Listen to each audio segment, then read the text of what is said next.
All right, guys, let's look at the jab here, and we're gonna look at what happens with your elbow and whether you're actually in extension and stable, or whether upon pressure, your elbow is breaking and then you're gonna get hit.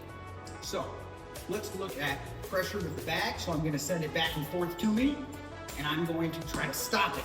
Now, as that happened, you see slowly my arm got congested, my elbow bent, and my shoulder pressed my body laterally over myself, right? I'll show you again, because this is likely happening to a lot of you guys. You hit, and there's this bounce.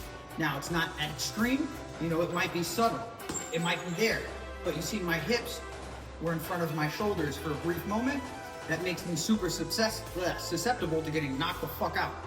So let's look again, right? So on this pressure, we're gonna set and we're gonna drop our rear shoulder so that we can stabilize this shoulder. Lead shoulder goes into rear shoulder.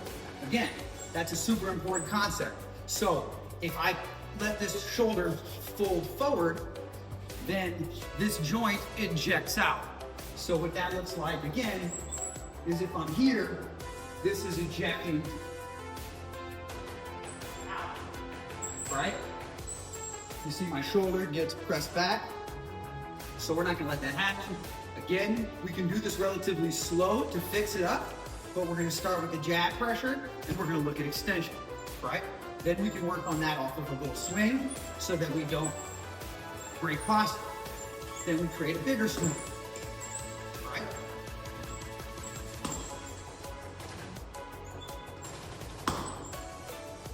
Anyway, guys, this is my thought on trying to deal with pressure relative to your jab. So let me know what you think. Like, follow, and sub.